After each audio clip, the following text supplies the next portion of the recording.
Federal authorities in the United States are saying that dancehall artist Squash is the leader of a transnational criminal organization, meaning say a criminal organization that is based in multiple places. Squash himself being the alleged leader, living in Florida. The fact that G-City or G6 was started in Mobile St. James and the Jamaican island, and the fact that you have Cayman 6, Tyson 6, and you have a whole 6 gang in a Trinidad.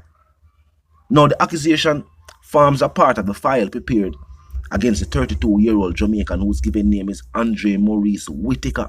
Now Squash has until August the 26th of this year to accept a plea deal and void a September trial. Now what a plea deal would mean? It would mean that Squash might have to inform. Remember, J-Man is behind the bars right now for a major shooting that take place in Florida. Tyson 6 is behind the bars in Trinidad. They are also saying that these organizations involved in the things that happen in America. Now, Squash's wife is also being named as the individual who bought the gun. She purchased the gun for Squash. Federal officials in the United States appear to have Squash in a difficult situation.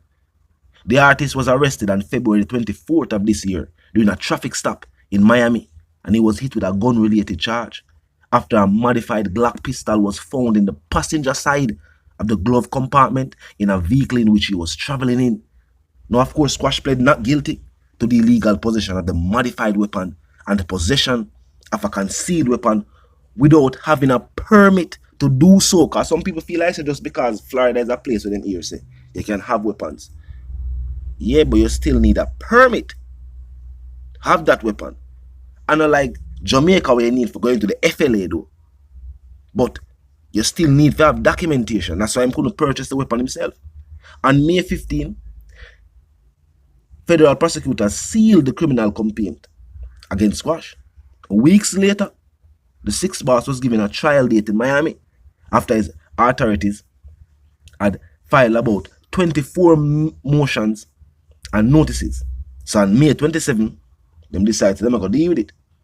That was when the feds swooped in, telling the judge in Miami of their intentions to take over the case. So while Squash did there, a local court and about to deal with the matter locally, the feds forward and said, no, this is no longer a local case. This is now a federal case. The feds say Squash is known to law enforcement as an active member and the leader of a transnational criminal organization that engages in various forms of criminal activity. I don't know one thing they must say. They must say I don't know one thing and I just not dialing. They must say a whole heap or something. They say the file on him dates back to 2017. The feds are watched Squash from 2017. Them say in 2017 he was issued a tourist visa to enter the United States. They must say Squash entered the US on May 8, 2019 and left 2 days later. Just 2 days. Probably go over there for a show, performance, something music related. According to court documents, his first run-in with the law in the US occurred in 2023. At the time, Squash and 2 others were pulled over by officials of the Broward Sheriff's Office.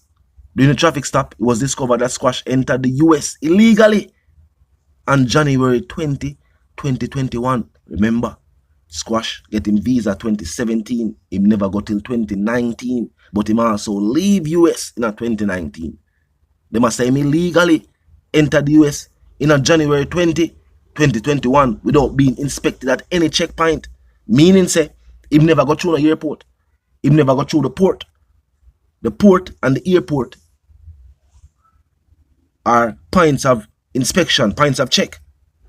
Any boat we are coming and stop at the marina, stop at the, you know what I mean, the dock and them place, the official, them are going to sign up documents. Same thing when they go through a airport. You know what I mean, they go through customs, you know, them know say they're in a place. Now the authorities were told by an informant, people already are informed on Squash. People within the 6 already are informed that Squash had entered the US illegally via the border. Apparently, Squash, the alleged leader of the G-City gang, fled Jamaica after the gang became embroiled in a feud with another rival organization. The feds say the conflict began in St. James and spilled onto the streets of Florida. You see why the feds are serious about it? You see why they must say transnational? Because they must say these Jamaicans having their own situation on the Jamaican island reach America. You know, everybody said them leave them country of origin to go overseas to make a better life for themselves. And they must say them money come over here and them come over here with the same foolishness. That's what the feds are say. The feds are say on the left come over here, so on the come over here, so with the same foolishness. We not try to make a better life for themselves. Squash was handed over to immigration and custom enforcement, ICE, where he was detained for nearly 2 months, awaiting removal proceedings. The removal proceedings remain pending, so them can still deport Squash. But Squash was released and banned after he and an American citizen got married while he was in detention.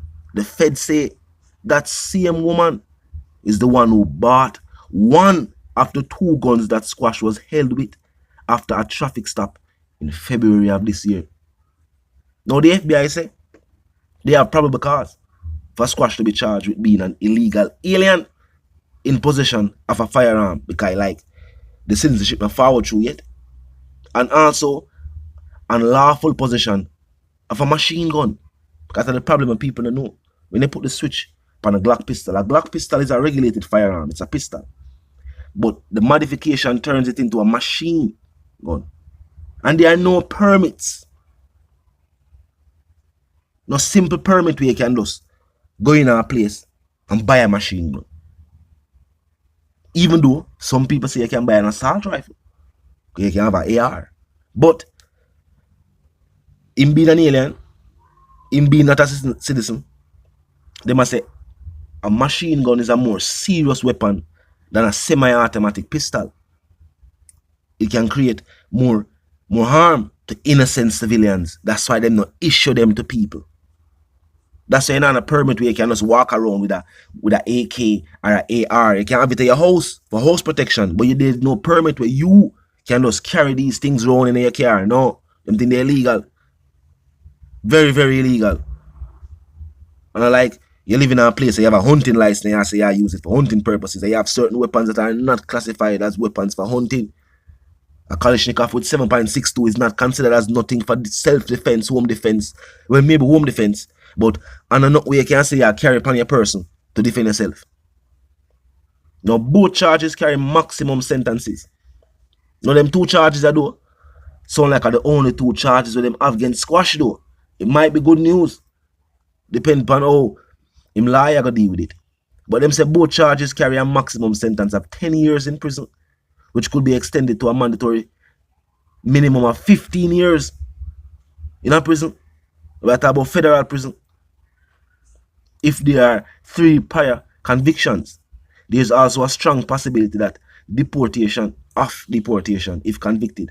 Now, the minimum there with the 15 years if prior convictions, I don't think Squash have no prior convictions in North America. Yeah, he not have no prior convictions in North America. So, that 15 there, it might not apply to Squash. Now, for the time being, Squash remains a guest at the Federal Bureau of Prisons at Miami Detention Center. Come September the 2nd, the U.S. versus Whitaker gets underway in the Southern District of Florida. If Squash wants to avoid going to trial, he has until August the 26th, as stated before, to enter a plea agreement with the government. Now that could mean a whole heap of things. As I will say, even with Flipper, we not say Flipper did agree. But people that believe that Flipper was going to be deported. But Flipper they are firing the same way. So maybe if Squash makes an agreement, they're not gonna deport him. Remember, law enforcement say after Squash get deported, them have some whole heap of case so them want to talk to Squash about and in his country of origin on the Jamaican island. So even after being convicted and whatever scenario take place with Squash and then deport Squash, if them get Squash 10 years and deport him 10 years from now, the police just said 10 years from now, them have some case where them plan for ask him about. So imagine him do 10 years and then fall back to Jamaica and still have to deal with law enforcement, still in trouble with the law. The only way him could escape the whole scenario is if him accept the plea deal and get to stay in Florida. Are the only way. Remember, I'm already married to him wife. You know? The papers probably not followed through it. You know, it's a process. Plus, them are looking into the fact say them get married while he was in detention. So them know so them married so him can stay in the country. It is not a secret. Them now say, oh, them married because they were madly in love and them, but I think them probably have a child together though. That's the only good thing. And for anybody who has traveled overseas, gotten citizenship, you know it go. So them have a child together, so that might be a good thing. But it is clear so them get married so him can remain in the country because them do it while he was in the detention. And I like them do it when they are road. So that I get processed, that I get looked into. But with that in place and him take the plea deal, maybe Squash will be able to stay in North America. We don't know. As more updates are released, we will let you know. Until the reason again, live, love, and prosper. Stay tuned. Don't know if you like, share, comment, and subscribe.